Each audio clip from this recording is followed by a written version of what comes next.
The bass didn't arrive as sound. It arrived as movement. Before ears could register rhythm, bones gave way, marrow shifted, the body complied. Low-frequency pressure moved through steel and tendon alike, translating memory into force. Concrete remembered being liquid. Metal answered like it had been waiting for this exact question. Sound replaced language. This was not a concert. This was physics. Amir stood in the shadow of the main stage trailer, the ground beneath his boots vibrating with a force that felt like it was trying to rearrange his DNA. It was 1999.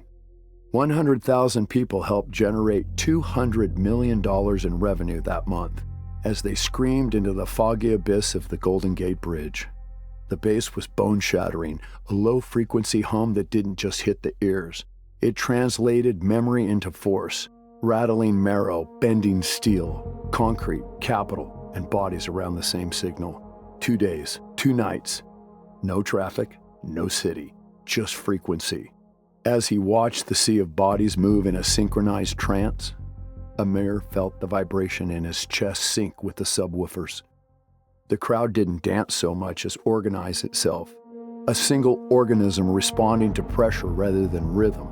The bridge groaned under the load, as if it understood it was no longer infrastructure, but instrument. This was the last sport. This was the pinnacle of the ubiquitous era.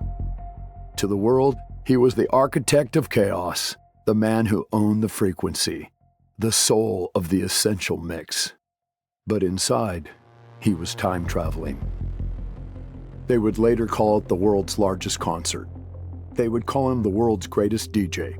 They would argue over which records had been broken, which ceilings erased, which notes sampled. Did he crack the Shimaseki? None of them would understand that what moved that night wasn't music. It was commitment. The drugs were beginning to sledge. Laser lights cut through the Marin fog, and the bass stopped being music. It became a voice, old, intimate, merciless. The monster parents rode the subwoofers into the present, amplified through 1,000,000 watts of power. The feeling of no feeling cracked open. Behind the barricades, systems moved without him. Runners spoke into headsets he hadn't approved. Numbers shifted on ledgers he hadn't seen.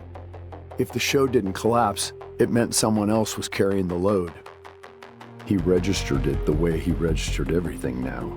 Not emotionally, but peripherally. Pattern recognition without attachment. He knew the symptoms. The world blurred at the edges, faces smearing into oil paint, tingling, bees in his body, the beginning of liftoff. He looked at his body card.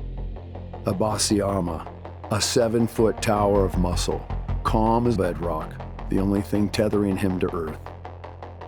Somewhere near the production offices, a woman spoke quietly into a phone. She didn't raise her voice. She didn't look at the stage. She spoke as if the night already belonged to her. She had gained his father's trust months ago. That mattered more than it should have.